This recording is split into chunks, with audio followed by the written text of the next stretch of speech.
जय श्री गणेश भक्तों, तो चलिए जानते हैं भगवान गणेश को कौन से हाथी का सर लगाया है। गजासुर नाम के हाथी ने भगवान शिव की कठोर तपस्या करके भगवान शिवजी को प्रसन्न किया था। तब उसने शिव से सृष्टि का सबसे ज्ञानी होने का वरदान मांगा था, परंतु सृष्टि का सबसे ज्ञानी तो शिव है, इसलिए उसने उनको उन्हीं के घर में निवास करने का और उन्हीं के कृपा दृष्टि में सबसे बड़ा ज्ञानी बनने का वरदान मांगा। तो शिवजी ने उसे वरदान दिया कि भविष्य में तुम किसी उदार्थ हेतु चुने जाओगे तब मेरे घर में वास करोगे। इसी वजह से कालांतर में गजासुर का सर भगवान गणेश को लगाया गया और इसी वजह से गणेश जी सबसे बड़े ज्ञानी भी बने। गणेश जी को दूर्वा क्यों पसंद है? दूर्वा एक पवित्र घास है और जब भगवान गणेश की बात आती है तो इसका विशेष महत्व है। दूर्वा शब्द दुहु और अवम शब्दों से बना है।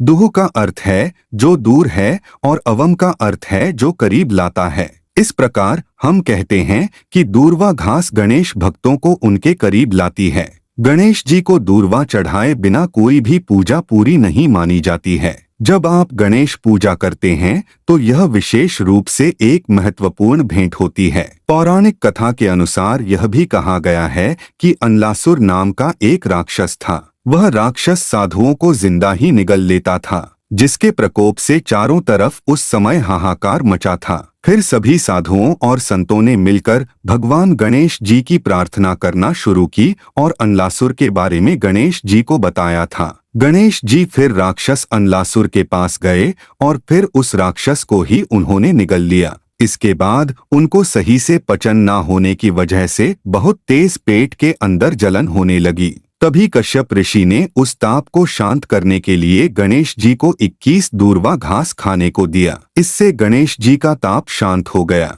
इस कारण की वजह से यह माना जाता है कि गणेश जी दूर्वा घास चढ़ाने से जल्दी प्रसन्न होते हैं। गणेश जी ने क्यों लिखा महाभारत? पौराणिक कथा के अनुसार महान ऋषि महर्षि वेद व्यास जी ने तपस्या में लीन होकर महाभारत का स्मरण किया था। वेद व्यास जी ने दुनिया के समक्ष इस दिव्य महाकाव्य को रखने का मन बनाया, लेकिन वेद व्यास जी के सामने बड़ी समस्या ये थी कि इसका श्रुतलेख कौन करेगा। इस समस्या के साथ वेद व्यास ब्रह्मा जी के पास पहुँचे। तब उन्होंने श्री गणेश का नाम सुझाया। भगवान गणेश जी की लिखावट तेज और सुंदर थी। महर्षि वेद व्यास जी ने फिर गणेश जी को महाभारत का लेखन करने के लिए गुहार लगाई। महर्षि वेद व्यास और गणेश जी के बीच महाभारत लेखन कार्य शुरू किया गया। तब गणेश जी ने उनके समक्ष एक शर्त रख दी। गणेश जी ने कहा कि कलम शुरू करने के बाद वह रुकेंगे नहीं, अगर रुक गए तो आगे नहीं लिखेंगे। इस पर वेद व्यास जी ने भी समझदारी से काम लेते हुए गणेश जी के सामने शर्त रख दी कि वह हर श्लोक का अर्थ समझकर ही लिखेंगे।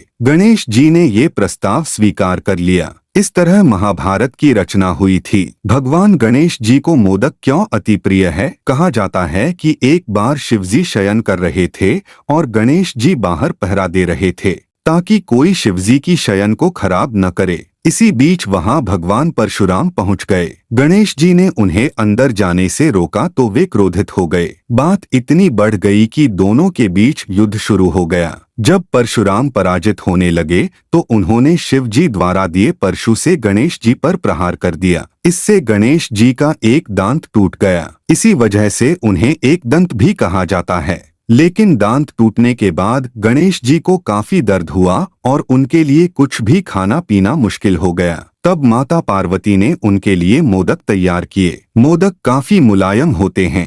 मोदक खाने से गणेश जी का पेट भर गया और वे अत्यंत प्रसन्न हुए। तब से मोदक उनका प्रिय व्यंजन बन गया। तब से भगवान गणेश को मोदक बहुत ही प्रिय है। मोदक प्रेमी गणेश जी का पेट बहुत बड़ा है, इसी वजह से उन्हें लंबोदर भी कहा जाता है। चंद्र को क्यों दिया श्राप? पौराणिक कथाओं के अनुसार बात उस समय की है जब श्री गणेश जी कुबेर का अभिमान नष्ट करके उनके घर से कैलाश की ओर लौट रहे थे तो रात्रि हो गई थी और चंद्रमा की रोशनी से कैलाश चमक रहा था।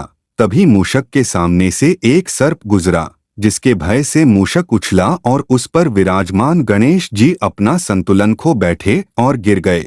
तभी उन्हें किसी व्यक्ति की जोर जोर से हंसने की आवाज सुनाई दी, परंतु इधर उधर तो दूर दूर तक कोई नहीं था। तभी उन्होंने ऊपर की तरफ देखा, तो आसमान में चंद्रमा को उनके ऊपर हंसता हुआ पाया। यह देख गणेश जी को अत्यंत क्रोध आया, क्योंकि चंद्रमा उनकी सहायता करने की बजाय उनका उपहास कर रहा है। तो वे अत्यंत क्रोधित हो उठे और बोले, अभिमानी चंद्रमा, तुम मेरी लाचारी पर हंस रहे हो, यह तुम्हें कदापि शोभा नहीं देता।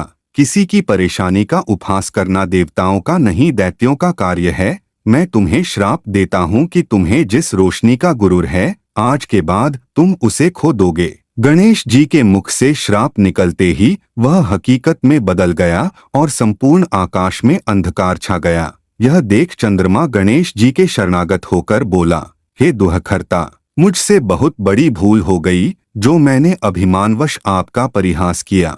अगर मेरी रोशनी ही चली जाएगी तो मेरा वजूद ही खत्म हो जाएगा। मुझे अपने किए का एहसास है, कृपा कर मुझे माफ करें और अपना श्राप वापस लें। उसकी क्षमा याचना सुनकर और उसे शरणागत होते देख गणेश जी का क्रोध शांत हुआ और उन्होंने कहा, अपना श्राप तो वापस नहीं ले सकता, परंतु तुम्हें एक वरदान भी देता हूँ। यह तो होगा कि तुम अपनी रोशनी खो दोगे, परंतु केवल माह में एक दिन के लिए। उसके अलावा तुम्हारा तेज कम ज्यादा होता रहेगा। इसके अलावा कुछ खास त्योहारों पर तुम्हारी पूजा भी की जाएगी। अगर आपको इस वीडियो से अच्छी जानकारी मिली तो लाइक शेयर जरूर कीजिएगा और ऐसे ही वीडियो के लिए हमारे चैनल को सब्सक्राइब जरूर कीजिए और अगला वीडियो किस विषय पर बनाएं कमेंट में जरूर बताइए। जय श्री गणेश।